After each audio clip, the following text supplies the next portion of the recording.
want to first of all appreciate JNU Academic. I watch your videos regularly. What you've been doing in these times when spaces for debate and discussion has really shrunk in JNU because of multiple reasons, which I'm not going into, but I just appreciate what you've been doing. And I'm sure it's not easy. The second is, I also want to thank you for inviting me today to discuss Aditya's book. I think Aditya and I first corresponded about 5 years ago, if I'm not mistaken. And he was a PhD student, if I'm not mistaken. He was doing his PhD. And it's wonderful to see that this book in print and being discussed in multiple places at multiple levels. And I think this book is a very important and extremely well-written intervention for very different reasons to what he said. So the first is, or rather sort of taking off from what he said, I think that, I have a few other reasons to say why this is very important. So, despite certain disagreements, etc., which I'll come to later in terms of having a discussion, but the first is that it fills a gap in the historiography of post-independent India, and I don't use post-colonial, so that's one difference. The second is that because the way post-independent India has been understood is either through a lens of political studies, so some of the people is Kotek, Rajni Kothari and others, but also, let us say, through largely trying to understand the two regimes. So there is this idea that there is a pre-1991 regime, 47 to 91, and then there is 91. So it's mostly there is a significant problem of lumping and periodization, which no historian would do for any other period in history, but because this is a recent period, and more than historians, it is other social sciences who are writing about it, that the importance of looking at periods in terms of smaller lengths of time and looking at the nuances of things and what happens is totally missing in the existing literature. So the question, so for example, there are people who argue that liberalization doesn't start in 1991. There are people who argue that liberalization starts in 1980. Danny Roderick, I think you've quoted him, was one of the first to argue that. Then there are others like me who argue that it is even before, which is from 1965, 66. And then also this homogeneous idea of a single regime that ruled from 47 to 1991 is not correct. So in that sense, that the book's focus on the specific period that it is addressing through the rise and fall of the Swatantra Party does much more than tell you the history of ideas of the Swatantra Party. The second is, it is a form of history writing where the sources are extremely blended in, different kinds of sources which would possibly not be used in more traditional forms of history writing or even political economy. So apart from, of course, huge private and public archives which have been scanned, there is also references to one of my favorite novels, incidentally, Ram Karbari. There is references to film, television, documentaries. There is reference to there's an entire archive of comic and cartoon, and situated. So the use of sources is something that is truly demonstrated. Not because in cultural history, people who do cultural or social history, this is it's not unusual. But to do so when writing about history of economic thought or political economy, it is much more rare. Okay. this method, I mean, people can have differences and arguments about the method, but it is an established method in which, like through the life histories of, let us say, key people, you kind of paint a picture of the times along with, so there is a parallel narration about the life and the emergence of the ideas through some kind of a historical narrative. And then there is situating that into a larger political economy engagement about the nature of the Indian political establishment, the nature of the various kinds of constituencies that make up politics in India, and the real question about what would be a substantive, democratic, pragmatic, I would say, as he ended, that what would be, despite what you might want in the end, what would be like a pragmatic, substantive, democratic setup that we can agree on. Now, whether we agree on what the Swatantrata's manifesto was is something else. I'm not going into that right now. So, one of the things is that there is some writing, at least in terms of recordings of different political movements, etc., of, let us say, at least what was the importance of opposition to the left of the Congress. That is more known, even though even that is an under-researched part of political history of independent India. But the importance of opposition to the right of the Congress is something that is completely missing, except for some addressing of the history of the Jansangh retrospectively, given the rise of the Sangh Parivar of the BJP from the late 1980s, from middle of 1980s. So it is, these are the reasons I think that this book is extremely an extremely important intervention. Now, I want to just talk some minor quibbling before raising some larger points. The first is that, in the process of setting the political economy of the period, while there is a constant reference to tensions about the political regime and like the setting up of a form of politics that is defined by the right to private property, protecting the right for private property and anti-communism. This comes repeatedly. However, in terms of describing what has happened in India since independence, in terms of its political economy, the way it is presented in the beginning of the book seems like more of a reliant on the neoliberal interpretation of Indian political economy. So if you look at the references also, I think that becomes clear. And I am intrigued why it is so, because this same period has also been interpreted differently from 1947 to 1966 and beyond. So to start with, one of the first interventions was by Prabhat Patnaik and C.P. Chandrasekhar in 1985 through looking at regimes of accumulation. Then there, of course, Amir Kumar Bhakti's seminal work on the State Bank, which shows the entire history of how banking history of India, and his other interventions about what he calls chawl capitalism.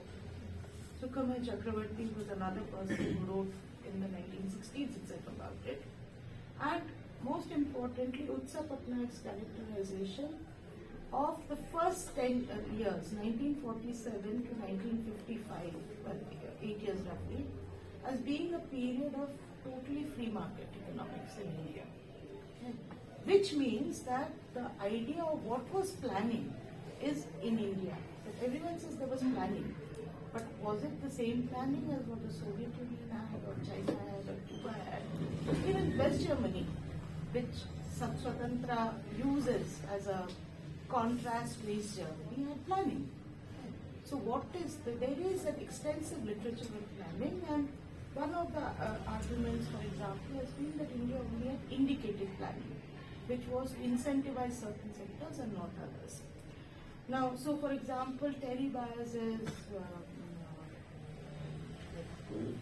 volume on planning to liberalization in India is like, these are some of the things which kind of then complicate that linear narrative that we get from Bhagwati to Manmohan Singh of a certain kind of story about what happened in India from 1947 to 1965, 66 and later.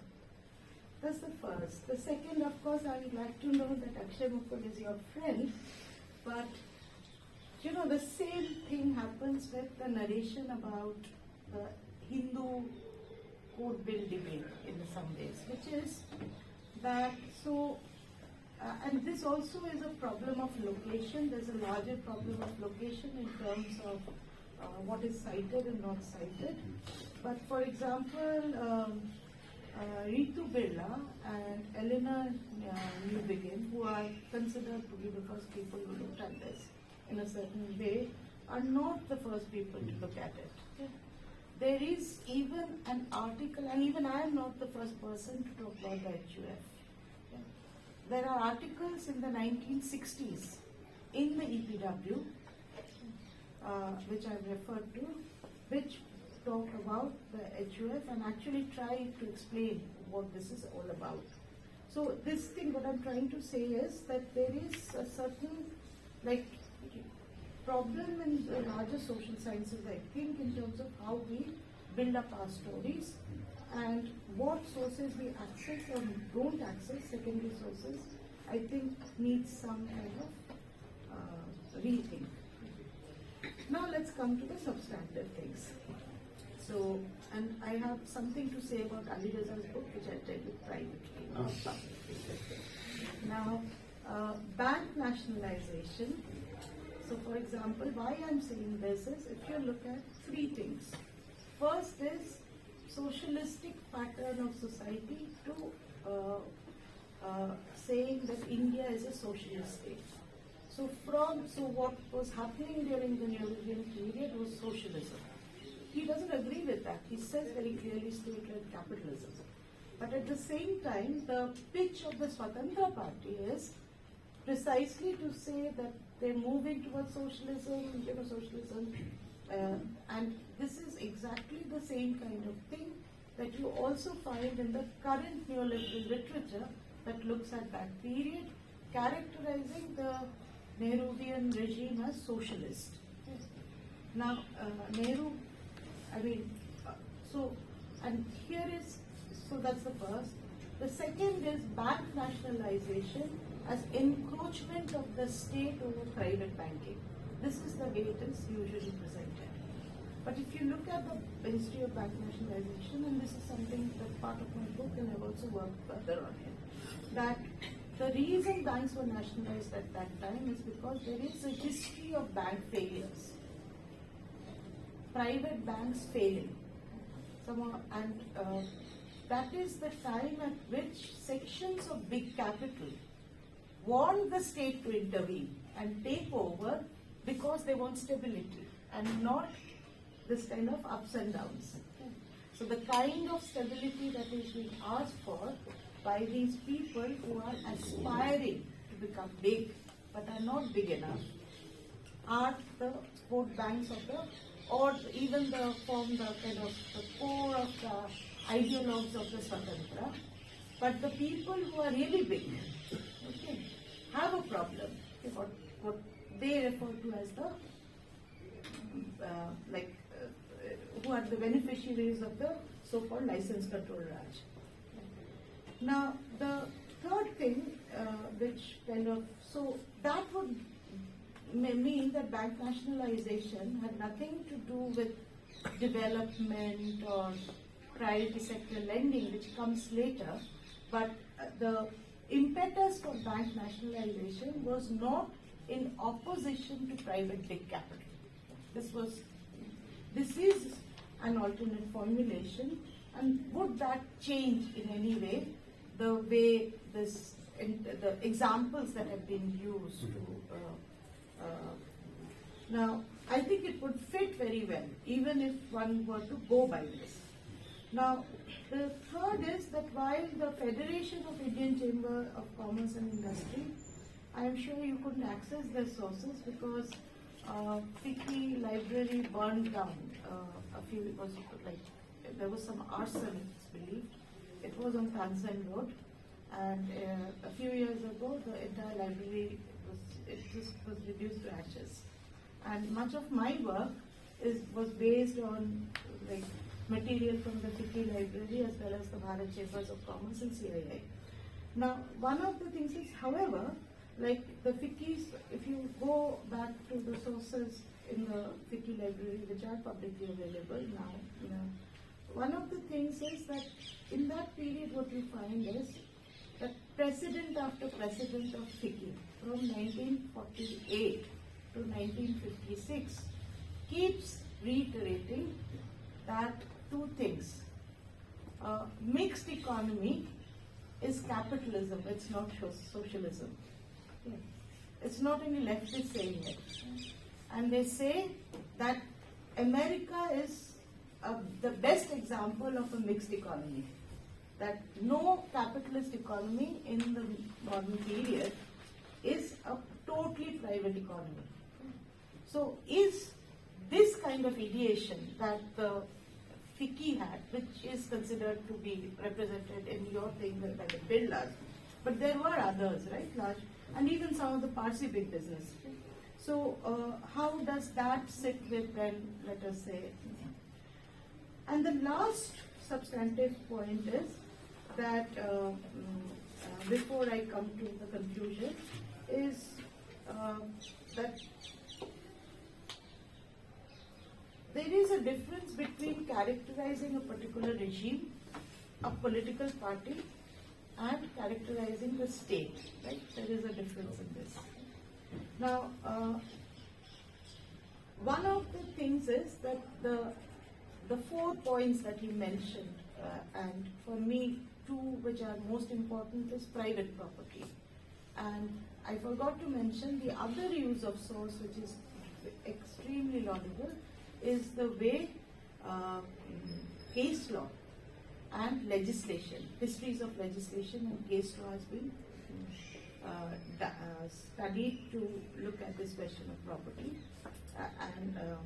So one of the things that is that struck me in terms of a question, more as curiosity, is that while the Swatantra is saying this, there are also, this is precisely the same time that the communists are also having this debate about these 3 things. What should be the nature of their party? What is the characteristic of the regime they are fighting? And what is the characteristic of the Indian state? In fact, the split in the communist movement in 1964 and 67 is coterminous almost with this, right? So, do these debates at all speak to each other? Because materially, what was happening does speak to each other. Because when you talk about the mobilizations in 1967, I think, against price rise, so it was a pan-Indian mobilization. Whichever opposition party had power to be on the street, the masses to be on the street, were on the streets. But for the left, I know, in the eastern part of the country, their argument had been that target was hoarders and black market. So hoarding and black marketing, and it had a very popular resonance. Now, what was the explanation of price rise through which mobilization happened there? Because that would kind of also help us to understand how are these 2 parallel debates and movements on the street on the same question, leading to different kinds of vocalization. Okay, so, and how are other parties responding to the rise of the Swatantra. So you mentioned Nehru's response in a line, but that's not part of the book, so one is curious to know. I'm sure you have something to say. Finally, to conclude, that this project that you suggest, the pragmatic project that you suggest of reviving something like a conservative right-wing party, right-wing party in terms of something that is dedicated to free economies rather than, free market or free enterprise. Now, given the social orthodoxy of India's ruling classes and middle classes, the social inequalities that have only deepened in the entire post-independent period, and this are not only so patriarchy, caste, and religion have become more and more deeply embedded, and the Hindutva project has succeeded in creating a kind of polarization where the kind of secularism of the Swatantra, where you see that when the property code was very codified, the Hindu property laws, they were tooth and nail against that. They didn't want anything to be touched. Okay? And what is Hindu property law? Based on custom Hindu marriage, which means what Ambedkar said, endogamy and exogamy together. And that is so basically based on the basis of patriarchy, you control the bloodline and the purity of the caste as well as the property lineage. Now, given that was the vocal public position in Parliament, and but there is this thing that for a long time in India that you could say that your religion is private and in the public sphere should be secular. This was an understanding. But given today that the Hindutva project has carried this much further to what their original positions was, in terms of what they are doing to, let us say, what their aim is in terms of Muslim personal laws, etc. So, is it even possible to think of a free economy kind of a right-wing party that will be decoupled from Hindutva, that won't be coupling up with Hindutva in any way? So I'll stop here. Thank you. Because Professor